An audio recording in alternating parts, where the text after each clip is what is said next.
OIKN akan meluncurkan rencana induk pengelolaan KHT IKN pada 2024. Otorita Ibu Kota Nusantara, OIKN, akan meluncurkan rencana induk pengelolaan keanekaragaman hayati atau KHT IKN pada tahun 2024. Kami menyusun rencana induk pengelolaan keanekaragaman hayati di IKN dengan melibatkan berbagai pihak.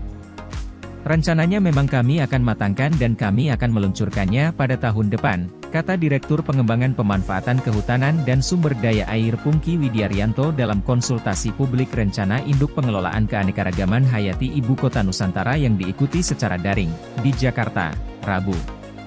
Pungki mengatakan, visi dari Rencana Induk Pengelolaan Keanekaragaman Hayati IKN, yakni mewujudkan kota hutan berkelanjutan yang memberikan kontribusi kepada tujuan konservasi biodiversitas nasional maupun global. Adapun misi dari rencana induk tersebut, antara lain mempertahankan ekosistem hutan dan lahan basah yang masih tersisa, kemudian merehabilitasi, merestorasi, dan mereklamasi ekosistem yang rusak. Lalu mengoptimalkan kinerja para pihak dalam pelestarian dan pemanfaatan keanekaragaman hayati. Kemudian meningkatkan kapasitas dan kepedulian masyarakat adat serta lokal dalam pengelolaan keanekaragaman hayati. Misi selanjutnya menegakkan peraturan perundang-undangan dalam rangka pengelolaan keanekaragaman hayati. Sedangkan tujuan dari pengelolaan keanekaragaman hayati sendiri, yakni pengembangan ilmu pengetahuan dan teknologi serta database dan sistem informasi keanekaragaman hayati. Tujuan lainnya adalah meningkatkan upaya konservasi keanekaragaman hayati melalui pengelolaan ekosistem habitat tumbuhan dan satwa di daratan maupun pesisir serta laut, konservasi in situ dan ex situ, dan lain-lain. Tujuan berikutnya memperlambat, mengurangi dan mengendalikan laju kehilangan, degradasi dan kepunahan keanekaragaman hayati. Kemudian melakukan rehabilitasi, restorasi, dan reklamasi ekosistem yang mengalami kerusakan, sedang dan berat. Lalu meningkatkan pemanfaatan keanekaragaman hayati secara berkelanjutan. Tujuan selanjutnya peningkatan kapasitas kelembagaan dan peranata kebijakan serta penegakan hukum keanekaragaman hayati, dan tujuan lainnya yakni penyelesaian konflik keanekaragaman hayati. IKN dibangun dengan konsep kota pintar masa depan berbasis alam dengan 70% area di IKN merupakan area hijau. Harapannya adalah kita akan menghutankan kembali menjadi hutan-hutan tropis di Kalimantan.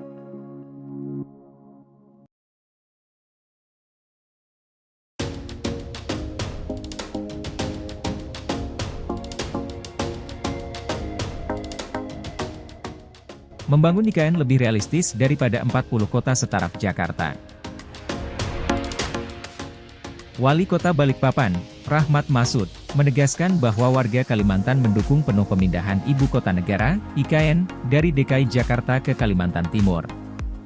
Pemindahan Ibu Kota bahkan dinilai lebih realistis daripada ide membangun 40 kota setaraf Jakarta. Hampir seluruh warga Kalimantan Timur, khususnya Balikpapan, mendukung penuh pemindahan IKN. Saya sebagai kepala daerah berani mengatakan kalau membangun 40 kota setaraf Jakarta itu tidak logis. Kepala daerah saja selama 10 tahun belum tentu bisa mengubah desa menjadi kota, kata Rahmat. Kemudian, alumni Universitas Tri Dharma Balikpapan itu menyinggung seputar ancaman yang muncul dari tidak meratanya ekonomi, seperti keinginan untuk memisahkan diri dari Indonesia sebagaimana yang pernah terjadi di Aceh dan Papua.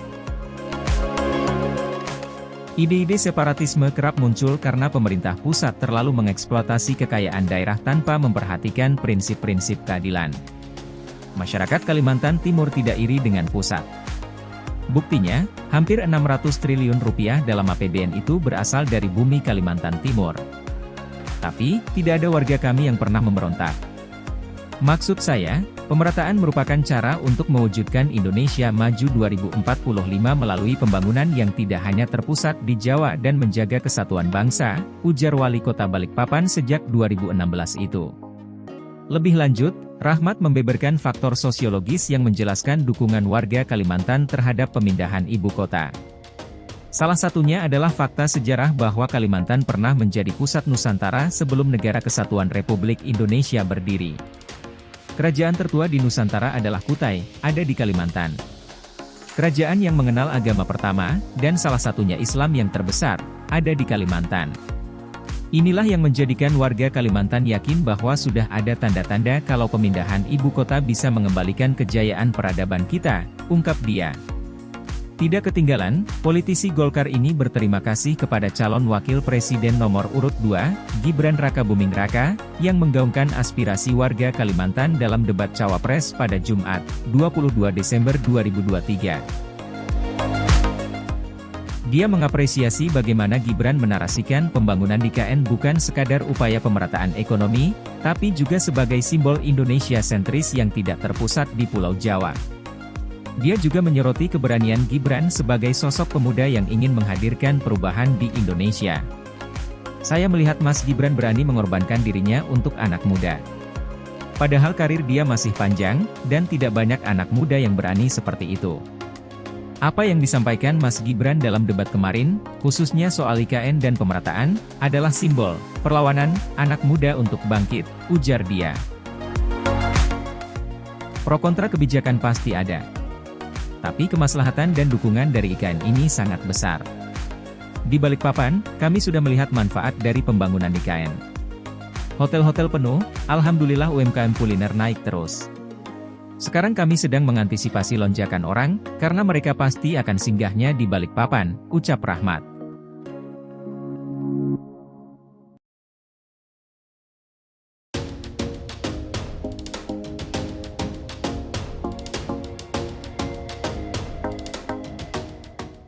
Cak Imin ungkap alasan ubah haluan usai ikut potong tumpeng IKN. Calon wakil presiden dari Koalisi Perubahan Muhaimin Iskandar, Cak Imin, mengungkap alasannya dulu mendukung pembangunan Ibu Kota Nusantara, IKN, namun kini berputar haluan. Hal itu ia katakan merespons pernyataan Gibran saat debat Cawapres yang menyebut dirinya tidak konsisten terhadap IKN. Cak Imin beralasan dukungan terhadap IKN dulu dilatari harapan bakal ada investasi besar yang masuk. Dulu kami dukung IKN karena kami berharap ada investasi besar masuk, konsultannya saja mantan Perdana Menteri Inggris, tapi tidak ada yang masuk. Apakah kami teruskan prioritas itu? Makanya kami evaluasi, ujar Cak Imin dalam keterangan tertulis, Minggu 24 Desember. Cak Imin menyampaikan setelah evaluasi, pihaknya menilai ada skala prioritas yang lebih utama dibandingkan dengan pembangunan IKN yang membutuhkan dana besar. Kita butuh skala prioritas yang sungguh-sungguh, sementara Banjarmasin, Balikpapan kurang air, jalannya rusak, Pontianak membutuhkan penanganan, dan dananya tidak seberapa dibanding IKN. Makanya kita sampaikan adalah skala prioritas, kata dia. Sebelumnya, calon wakil presiden nomor urut 2 Gibran Rakabuming Raka dalam sesi debat Pilpres pada Jumat 22 Desember menilai Cak Imin tak konsisten dalam mendukung IKN. Hal itu dikarenakan Gus Imin sempat ikut dalam pemotongan tumpeng pembangunan IKN di Kalimantan Timur tersebut. Adapun berdasarkan pemberitaan sebelumnya, Komisi Pemilihan Umum, KPU, RI pada hari Senin, 13 November 2023, menetapkan 3 bakal pasangan calon presiden dan wakil presiden menjadi peserta pemilu presiden dan wakil presiden, Pilpres, 2024. Hasil pengundian dan penetapan nomor urut peserta Pilpres 2024 pada hari Selasa, 14 November 2023, pasangan Anies Baswedan Muhaimin Iskandar nomor urut 1, Prabowo Subianto Gibran Rakabuming Raka nomor urut 2, dan Ganjar Pranowo Mahfud MD, nomor urut 3.